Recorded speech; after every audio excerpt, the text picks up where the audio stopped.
welcome back to Thanks for the Trauma. So we've been talking about some dark stuff lately, and today's episode we really want to talk about people who impacted our life. They brought some light into our darkness and in our dark days. So they were able to shine a little light into our lives, and they just like a little interaction. Well, just even a little simple thing can make such a difference in someone's life. You don't realize it just takes something small. And that someone can remember that for the rest of their lives. It's just like, but we're talking about the people who, impacted our lives. And I mean, any other story, it could be a small impact, like, hey, oh my gosh, I love your shirt. But like for us, it's people who really made a difference. That we still remember 50 years later because they made such a big impact in our life. Yeah, for me, I know besides, I'm going to talk about people besides our family. Like I've already mentioned before, like you, Carmen, Tracy, and your kids. Like you guys really impacted my life when I was a teenager in a positive way. Like you guys were already, a light in my life, but I'm going to talk, for me, I'm going to talk about other people that made that difference. And also you might notice that Tracy's missing. She's on vacation. She's having a great time. She left us behind. So I do have a paper of the people that she wanted to share who impacted her life, and I'll talk about that in a little bit. So so for me, besides you guys, my first grade teacher, Miss Ryan, she just was the most caring, kind, loving person in the entire world. And the school's not there anymore, but I went to Thomas Home. I think the school was rebuilt. I think they knocked it down and they rebuilt it. Well, it's Thomas Home. It's in Frankfurt, northeast Philly. And when we were little, the biggest impact I remember is when we were little and it was winter time, and I remember it was snowing, and when I got to school, my legs, I was just drenched because I was so small, and I don't even know how tall it, maybe it was a foot of snow, or I don't even know. But back then they let you go to school. They didn't care. They didn't care. They let you go to school. But I think it was a foot of snow that I had to walk through. I did not have snow boots. We did not have any winter clothes. And when I got to school, I was soaked. And I just remember her taking me and removing, layers of clothes that were wet, like my socks. She took off my socks. I can't believe you even had socks, I'll be honest with you, because I don't remember really having socks. She put me on the heater to help me get warm. To warm me up and to help dry me off, because I was just soaked. And there's other stories, I didn't know my words, my letters at the time. She took the extra time. Because in kindergarten, my mom pulled me out. She didn't let me stay in kindergarten because she didn't want to be home alone. So she didn't allow you to go to school. But the crazy thing is that Angel and I actually shared the same first grade teacher. And when I had her, my memories of her is the same thing. Coming to school being wet from the rain or the snow, and her taking the layers of clothes off, putting them on the radiator to help us dry, or even sit in our desk next to the radiator to get us warm.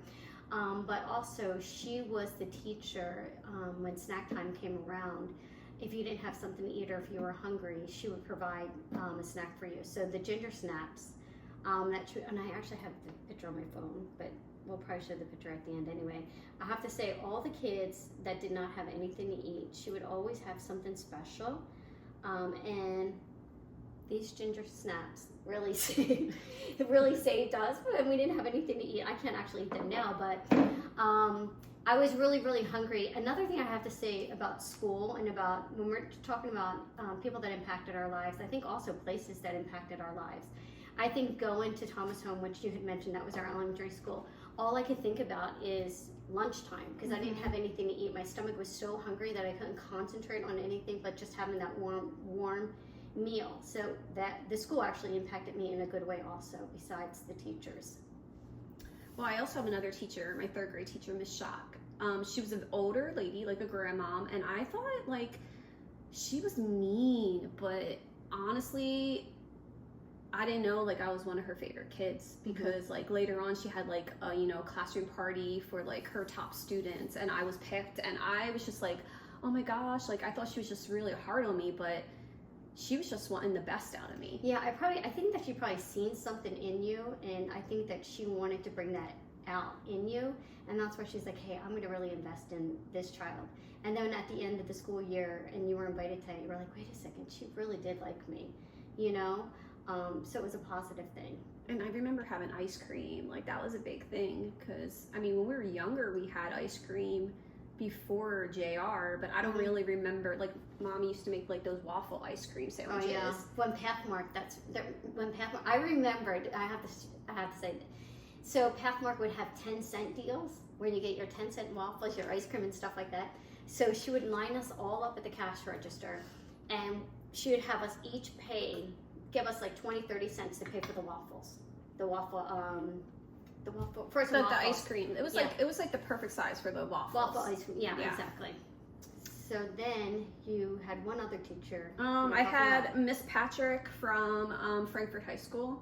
I was in the business academy, and she was like the main teacher that just I felt like she really pushed me to do my best and believe in me. I mean, I was looking at my yearbook last night, and there's a few teachers that really made an impact on my life, but like she was like one of the top ones that I really remembered. Like that name stuck out. Like going through the yearbook, I'm like, I didn't remember a lot of the teachers' names, but Miss Patrick stuck out as a person. So for you, you have like a lot of people that stuck out, and I would have to say like Miss Ryan, and then I would have to say one of my aunts that stuck out to me, and that's because her home was very clean and very warm, and when it was our birthdays or something like that, she would make us special cakes and stuff like that. So it was like a very warm environment and a loving environment, and I think that she helped shape me to be the person I am today, with different people, just even if it's the little, like we talked about, the little things in life that really makes a difference, offering a kid, you see a kid that has nothing, or you have an extra something, you just give it to them. And I think even me, the other day at our supermarket Publix, a lady, a doctor was retiring, and this lady had all these plants in her cart, and she came up to him, she goes, do you know, where did you get that bag at? And I was like, and she goes, I have a doctor that's about to retire, and I'm looking for something so I can carry it. And this lady's an older woman too. And I was like, you can just have my bag. And I just gave it. And I think it's the small things. And she's like, God bless you. You're so, but that's what I'm saying. In life, to make a difference in someone's life, sometimes it's just the smallest things. I think that's why, like, I am more given, because, like, if somebody says that, like, oh, I like your Bible, or I like this, I'm out there either buying them one, or I'm giving them what I have. I'm the same way. Or even, like, with my kids' friends, like, I'm making sure they're fed. Like, if they're leaving the house, hey, do you have, it's hot in Florida. Hey, you have bottled water? Do you have snacks? Where are you going? Like, I'm invested in them. Yeah. Because, like, I mean, you didn't have that. We didn't have that. We only have that from certain, like, little impacts of people who, like, little lights that came into our life that we were able to see glimpse of hope of how life really should be, not what we were living in. And even like some of our neighbors, some of the neighbors on Leicester Street, some of the moms, I hope they don't get offended if we say their names, but Pat, Joan, I feel like Nancy, like those moms also like watched out for us. And they all pretty much had really clean homes, and we appreciate just going in, just to being in like a loving environment, because we didn't have that. Just escaping from our everyday life, just having something like normal, like even like a place to go. Like they let us come over their house and sit in their house all day, because when in the summer we had to be out of the house. I mean, it's like 90 degrees, 100 degrees. Most of the people are like, most of our neighbors are like on vacation. We're not. We're still at home, and like, some of these people are like, no, come over to our house, hang out, and air condition, and they sometimes fed us. Like I remember the one day I was just sitting Pat's porch, and I was just like, I'm starving, and Pat's like, you don't have anything in there? I said, no, nothing quick, like we really don't have anything to eat. And I'm like, and she was, you know, ready to give me some food. Yeah, I know. It's like when you think about, you know, the times that we really didn't have anything to eat, but you also didn't want to tell people too, because that was like, you were super embarrassed about that kind of thing, you know. So you just didn't let anyone know that, hey, I'm really hungry, but you know, you were just a kid, innocent, you know what I mean? And I think that's probably why you are different with your children now and your children's friends, that you offer them something to eat, because we really don't know what's going on in their lives. So like, you're being a light to those kids too. Yeah. But before we go on to any other people, I just want to also say that I would definitely say for myself, it was definitely Miss Ryan. I would say my elementary school, because I felt like I was fed there. It actually fed me, it fueled me to, you know, get through the days and stuff like that. And then I would have to also say church. As a child, I felt it was like a safe place that I can go to, that there was no fighting going on. You know, no one was abusing me in any kind of way, that it was a safe place for me to go, so I could be safe. Didn't we talk about, was it the Grace Bible? Oh yeah, Grace Bible School. Bible School, who came and got us in the summertime. That's another, like, they gave us hope. They gave us light. Because we had people who, you know, just invested in us. There's people that volunteered their time. It wasn't like they worked for a company or something like that. They volunteered their time to take kids in to just sit and talk to kids. We never had that. And they also fed us. Yeah. You know, so besides feeding you the Word of God, they were feeding you physically, you know, and then also they were just loving on you, something that we didn't get at home. Yeah. I also have, after we moved here to Florida, like, my one friend June, she's not with us anymore, but she was like my work mom. She was a single mom of 3 kids, and we just bonded, and she just showed me love and support and kindness, and she was probably the first person I really started sharing our story with. That's awesome that you felt comfortable with someone, you know, and not sharing. I know my phone keeps going off, I'm sorry. You know, to talk about, because I don't think I really shared like my story with anyone. I think I always tried to hide it, you know, especially in my teenage years. It wasn't until I met my husband and his family and stuff like that, and then I met his mother, and she actually is the one that showed me how to be a mother, you know. I was even thinking about that. I was like, even Anna, Carmen's mom, she was a positive person. Yeah. So she was like really awesome, because she really just like, you know, I can imagine her, like, you know, when she first saw me and she was like, oh my gosh, look at this girl. She's like a total mess and stuff like that. But I mean, she didn't judge me or anything like that. She just probably saw my heart, and, you know, she welcomed me. I know. I feel like when I first met her, I clashed with her. Because, like, here I am, this angry, young teenager. I know, like all teenagers are angry, but, like, really, like, I feel like in our situation, we had stuff to be angry about. Yeah. And then, like, I feel like after, after she got to know me and saw that I was this kind, caring person invested in her grandkids. That's what I was thinking. She probably saw you coming over really, like, loving on the kids and, you know, always playing with the kids and stuff like that. And she probably really seen the person that you were. She wasn't really looking at just, and I think that's the type of person she was. At first, she may have looked at the cover, and then when she got to know you, she was like, oh no, this person's awesome.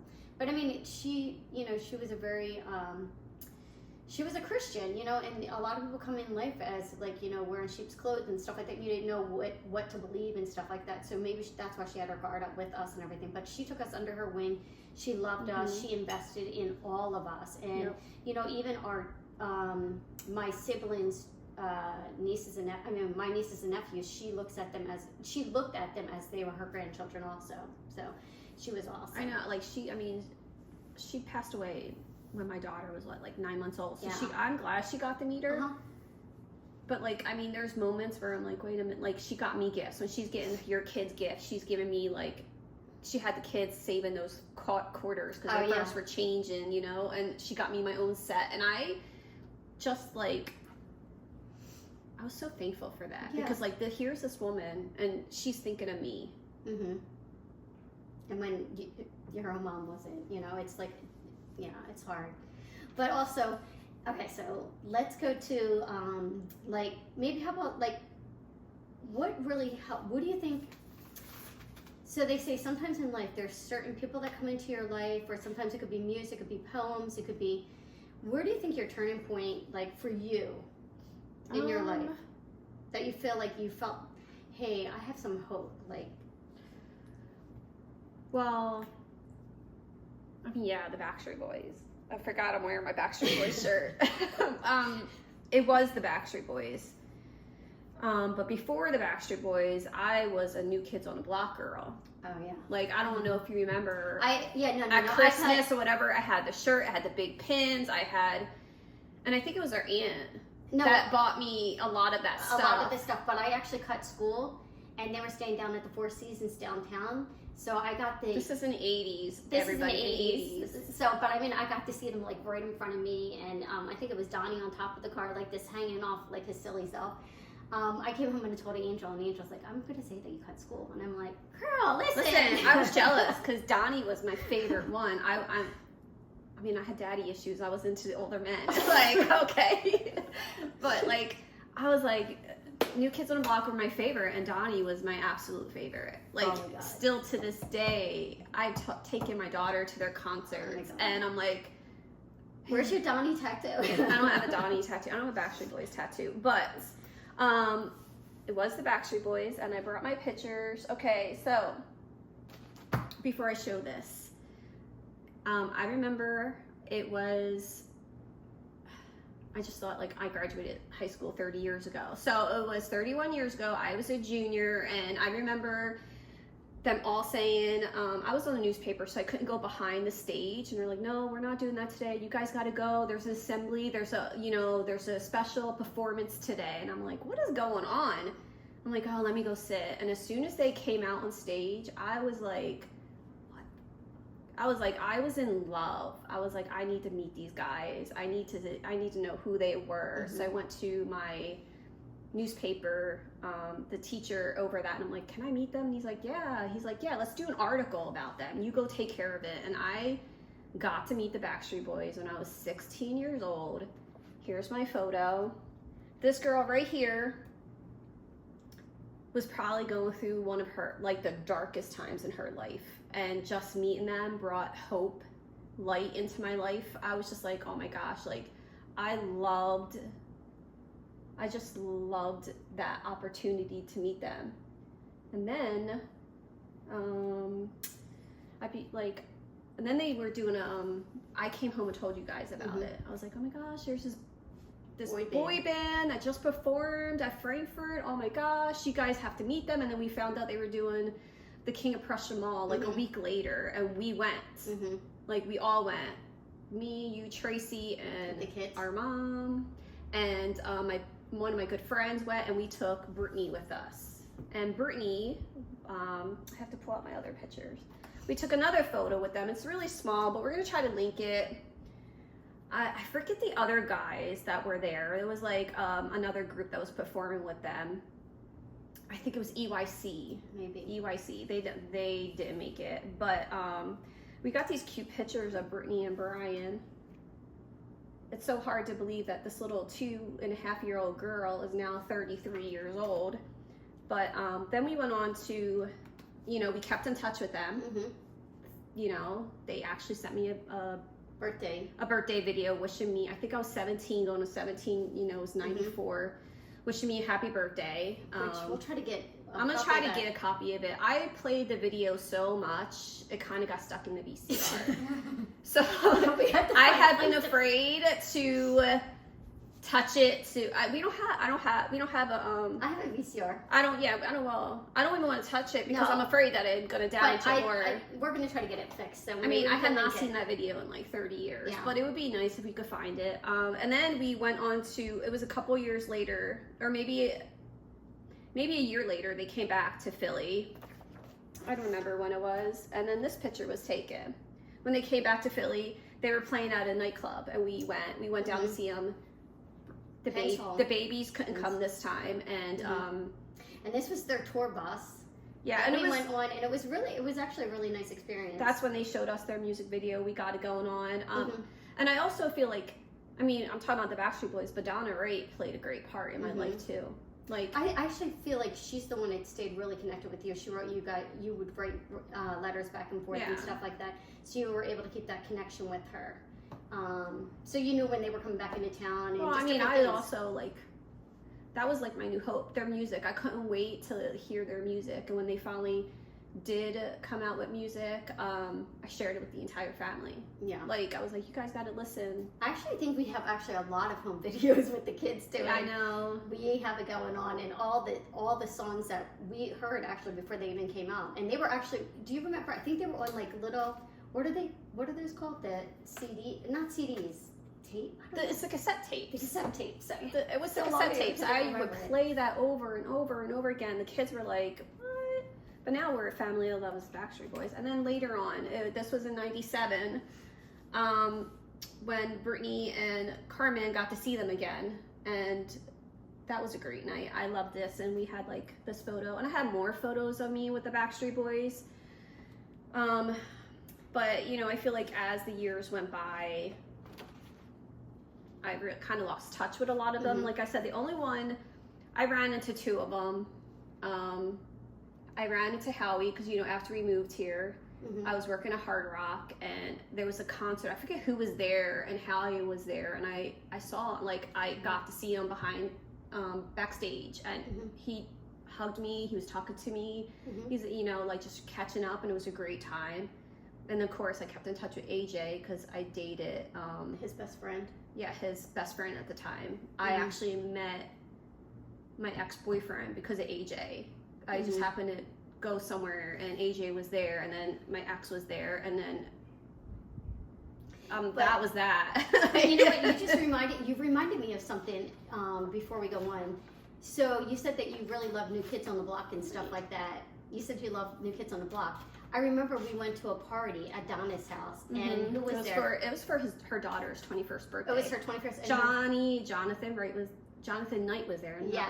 Knight. He was there. So you met one. He was so kind. He was so sweet. So kind. I met him later on. I met him a few years ago, like, I don't know, like 8 years ago, when New Kids on the Block were here in Orlando. And I was like, where's Donnie? Where's Donnie? And Donnie was not there. So I saw like Jonathan, and I saw Jordan. I think Danny was there, but I was like, the one I really want to see. I'm thinking if you get a tattoo. No, I'm not getting a tattoo. Say, and then do hashtag. No, I'm not getting a tattoo. But like, I mean, I've gone back to their concerts throughout the years. Every one I've been to, and I think for your 40th birthday. Yes, we went to Vegas. Yes, I went to Vegas to see their concert. Their what is it called? Reddit. I can't even say it. But I don't know. I think it was at Planet Hollywood. Was it Planet Hollywood? Yeah, it was at Planet Hollywood. I could not believe, like, I could not believe it though. When we went to this concert, because we're so used to being like here in Orlando, we have the arena. We have like really, really nice space, and we went to Planet Hollywood, and it's just a different kind of setup and stuff like that. And even like the floors were like just like really messy for me and stuff like that. And I was like having anxiety, like, oh my god, it was like vibrating. Like, wasn't it like the bass was loud for you? Yeah, and you're like, oh, I can't be here. Yeah, it was just like really, oh my god, I can't believe they, you know. And I guess because it's Impact, like, it's not like, you know. But yeah, we went there for your 40th birthday. You saw them there. We went to Georgia. We went to Georgia to see them. We've gone to a couple different places. No, we went to see. I'm sorry. That was New Kids on the Block. No, NSYNC. It was NSYNC. Oh, New Kids. Yeah, I forgot. That was NSYNC. I forgot about NSYNC. We went to a lot of their concerts. No, but like, I've taken. Brittany and I went to their concert when it was at House of Blues I don't know, 20 years ago. That's when I saw AJ. I think that was probably the last time I saw AJ. It was right after me and my ex-boyfriend broke up, and I saw him, and he stopped to talk to me, and then he had to go, and that was probably maybe the last time I seen him. But I've taken my daughter because I wanted to share that with her, and even Brittany and I and my daughter, I'm not going to say her name, we went 3 years ago. It was right after our mom died, and it was a couple of days when they were in Tampa, and I honestly I didn't want to go. I didn't want to go because, like, even though, you know, I didn't have my relationship with mommy, it still affected me in a way. And I just wanted to stay on the couch with my blanket and just don't, you know, hide from the world. But Brittany and my daughter, you know, were like, no, Mom, you got to go. Let's go. And because you were looking forward to this. I was looking forward. We were right, you know, we were right there in the general. It's like, is that called like a mosh pit or something, or no? I forget. General, we were standing only, That's like right in front of the stage, and wasn't it bad weather? Or was bad weather coming or something? No, like we were fine. Oh. It was fine. It was a great time. Brittany and my daughter were like, "Hey, Mom, let's stay. Let's see if we could get their attention." My gosh. Oh and I'm just like, you know what? It's like 11 o'clock. I'm tired. I'm like, they're not gonna remember us. They're not gonna remember who we are, you know. And did you stay out there though? I thought you stayed out there for a little bit. We did, but like, you know what? I miss the days when they would come out and greet their fans, and because they're just so famous. They just don't have time for that unless you pay them to go meet them. Well, and I don't, you know what? I think, you know what, that's actually a really good point too. I think that sometimes when groups become really famous and stuff like that, it's probably their management or something like that saying, hey, we can make some more money this way. You know, back in the day, I love when, like you were saying, like those people. I didn't have to pay money to meet them or go see them. But that's what I'm saying. You would wait the 8 hours if there was a possibility that you would get to meet someone that you actually looked up to, like your idol and stuff like that, because you didn't have anything else in life to look up to. Yeah. So this is who I had to look up to. So you wouldn't mind spending those 8 hours just to meet that person, even if it's like a what's it called? Like a quick interaction of like hello, you know. And even like AJ and Joey from NSYNC, they did their concert, and it was on New Year's Eve, and I took my daughter, and I was going to pay the extra money, like to do the meet and greet, but I'm like, why? Why am I going to do that just for a quick moment of like, oh, AJ might remember who I am. Like, oh yeah, I remember. You know, I remember you. Like, I know who you are because, you know. Well, I think the point is that AJ doesn't realize how important of a role that him and his group were in your life. No, they don't. They have no idea. Like, even New Kids on the Block, like, the music. The music, it's what gets people through the hard times. It gives them hope. And I don't think they really understand the impact.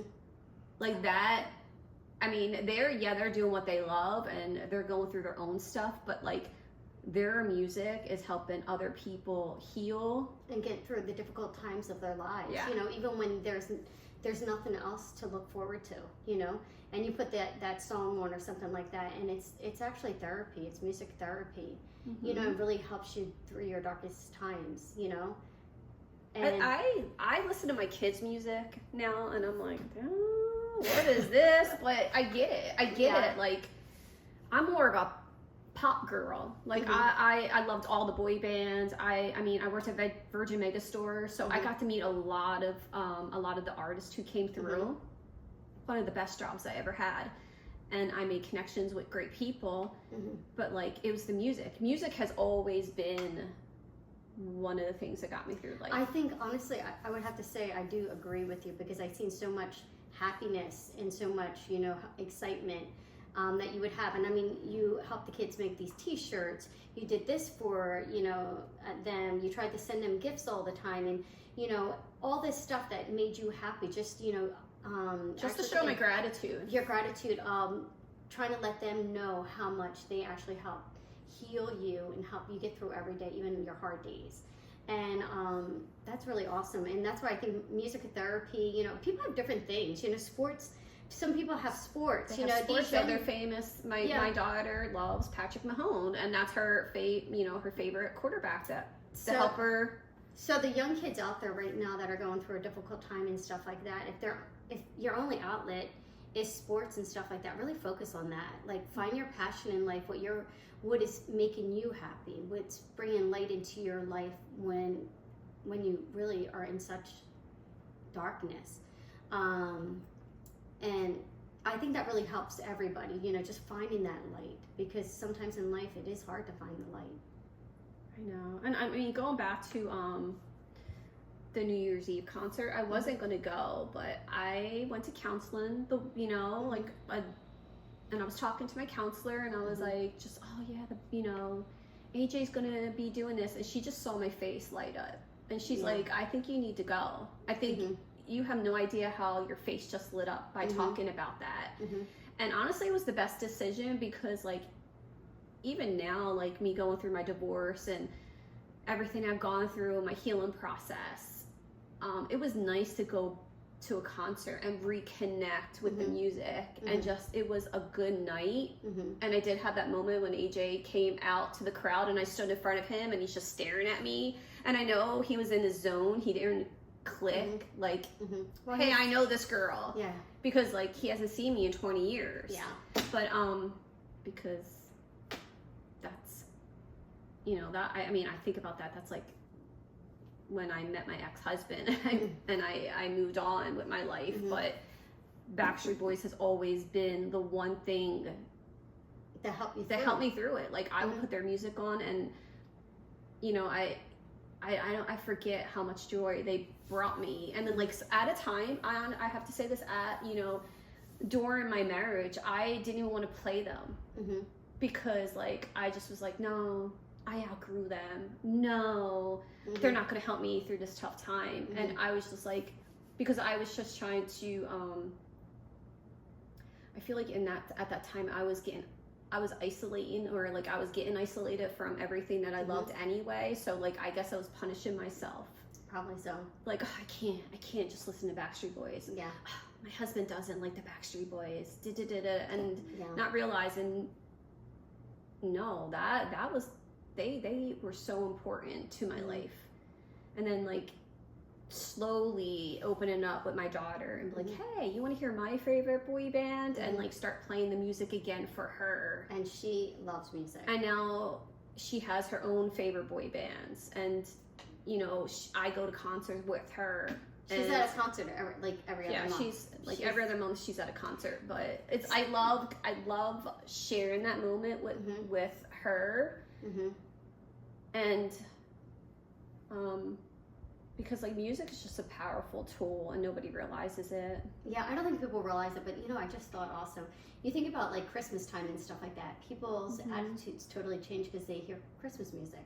Yeah. So it's really, like we were talking about, it's therapy, music therapy, and it makes you in such a different mindset and stuff like that when you walk into, those stores and that Christmas music's going, and you think of happy memories, you're thinking about families, you're thinking about love, you're thinking about hope. There's such a warmness to the holidays and stuff like that, and to the music. And again, that's how you got through life. Yeah, I mean, I know I mentioned Donna, but Donna, after he moved here, back in Philly, I did that beauty pageant, right after I graduated high school. And when I came in first place, I didn't win, but I came in first place, and I was totally shocked. I was like, me? Like, because my self-esteem was so low. My confidence was crap. But I was like, you know what? If I ever want to become an Eagles cheerleader, or, I tried out to be Eagles cheerleader. I got denied. Did you even get into any drafts? I mean, like, how does that work? Like, no, I went there to, I forget. But the audition. I went for the audition, and it was like, no. It was like, no. But when we moved down here, I was still trying to do the Miss Florida Teen USA pageant, and I did headshots, and my headshots got messed up, and I told her about it, and she's like, come over to my house. I got somebody to help you. Right. I forgot about that. And they took photos of me. So you're saying someone, who are you saying? You said she told me. Who? Donna?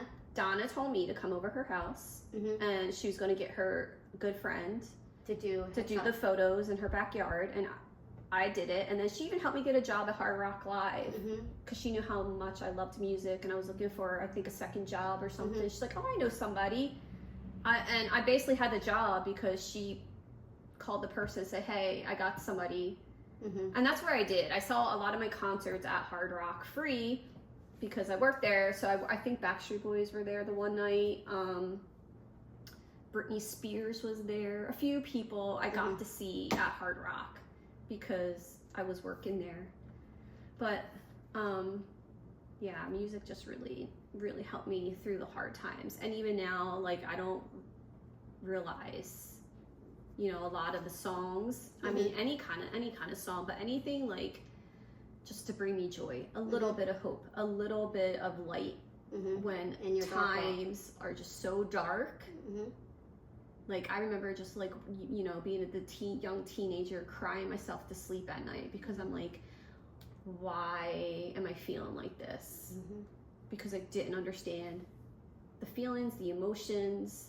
I didn't understand why, you know, what happened, like, why did this happen to me? Like, because growing up, you don't know that it's not normal. And, like, but this just helped me a lot. Their music just really, really helped me. I definitely agree. I think music is awesome. I think also, just honestly, nice massage also, you know. I'm just teasing. So Tracy's not here today anyway. So what, who did Tracy mention to you? Because I know that she said a couple of people. She said her godmother, Lee. She was always excited to see her. And I guess, like, Lee took her to the shore a lot when she was younger. I don't know if you remember that. That's awesome. Yeah. No, I really don't remember that. I do remember her going to stay at her house sometimes and stuff like that. I didn't know she took her to the shore and stuff like that. Yeah, and then she said, look forward to seeing Joe before JR got involved. So I guess Joe came around a lot when she was younger, and she looked forward to seeing him. Like, I guess she said before, like, he would give her gifts and stuff like that. And I mean, also, like, maybe that's her love language, gifts. Oh, yeah. We need to talk about love languages, but my love language is time and just really time. Like, I don't feel loved unless somebody's spending time with me. That's when I really feel loved. So maybe hers is gift. I know yours is active service. That's like a whole nother episode that, like, we're not gonna get into that. Like, we could talk about love languages. And then she said Joan. We mentioned Joan earlier, but she put Joan really watched out for me and took care of me. Deep down, I think she knew what was happening and kind of protected me in her own way. I think I remember Tracy would go over to her house all the time to help out with her daughter. And I don't even know why, you know, JR allowed that, but he allowed that for her to go over there. But also, it's another thing, being out of the house, because they didn't want us in the house. If they didn't have us locked in the basement, they wanted us out of the house somehow. Yeah. You know, so. But I think today was a lot for me anyway. I just want to, like, I also want to think, well, I mean, I think because of, like, how these people impacted our lives, that's why we impact other people's lives. And maybe nobody, like, you are always getting misunderstood for how you help people. People are like, people feel like, oh, you're trying to control their lives, but no, you're trying to make them better, and you want to see them succeed. So you do things in your own little way to try to give them hope and shine light into their lives. But if they're not ready to see that, so they don't see that you are trying to be positive, you are trying to say, you know, like, I'm here for you. But, you know, some people just... Well, I think it's the saying of, like, you can lead, like, what did they say? You can lead a horse to water, but the horse decides to drink the water. And also, like, I have helped so many people throughout the years and stuff like that, because I didn't have anyone to help me. So that's why I've always tried to help other people out, you know, give them the opportunity that I didn't have. And even if I just help that one person to help change their life, you know, or to give them the hope that I didn't have as a child, then that's awesome, and I'm happy. Well, I see it with your kids' friends.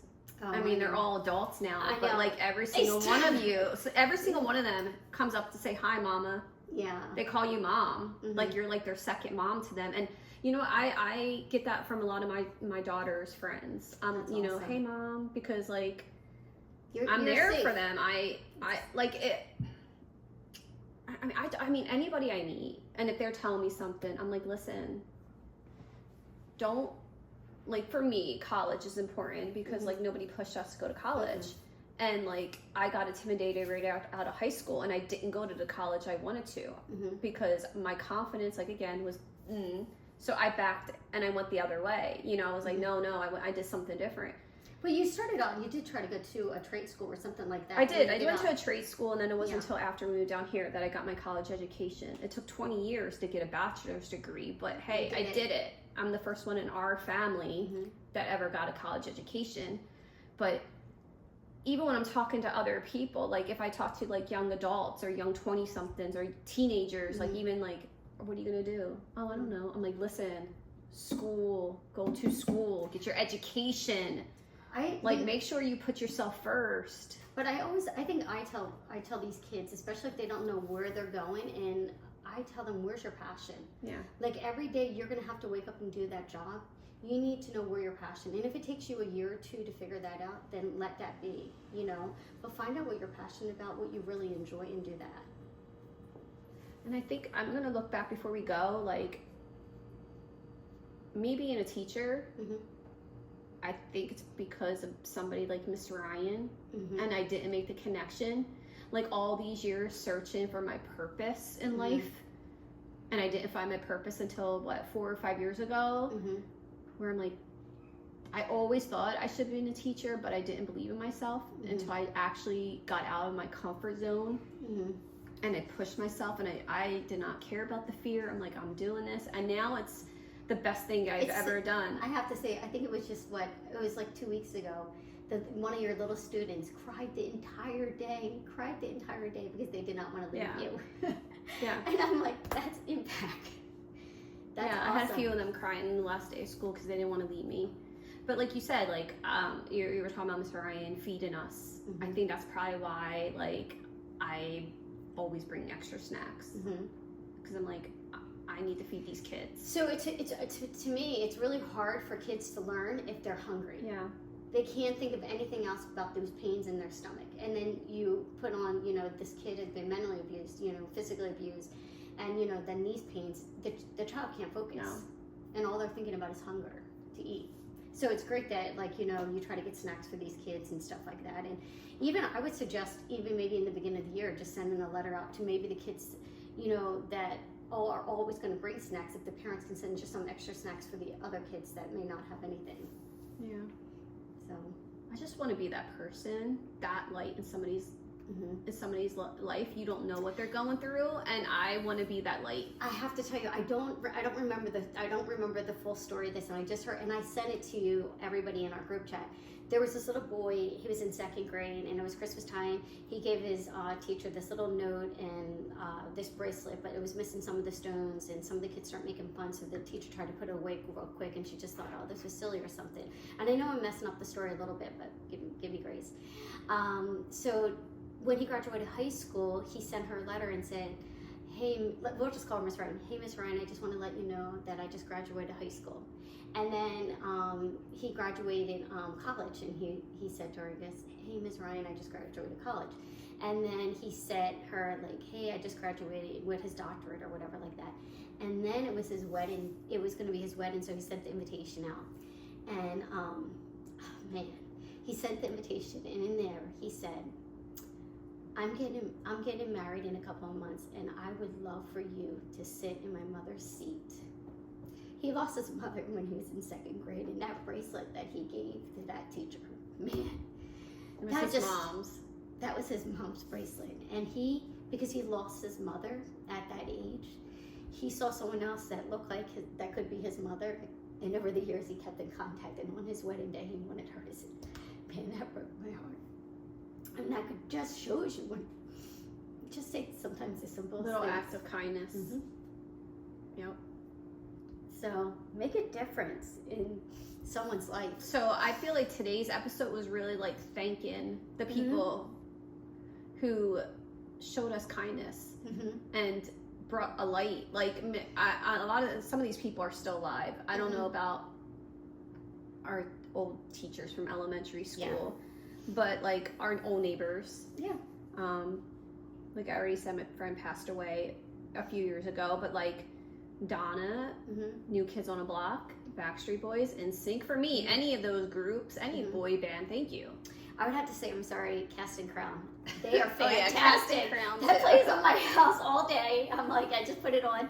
I would have to say, awesome. But I think today was a good episode. Yes, we definitely missed Tracy, but I'm sure Tracy's having a lot of fun in Key West when we're here. I'm jealous. In sunny Orlando. So thank you all again for joining us. Thanks for the trauma. Thanks for the trauma.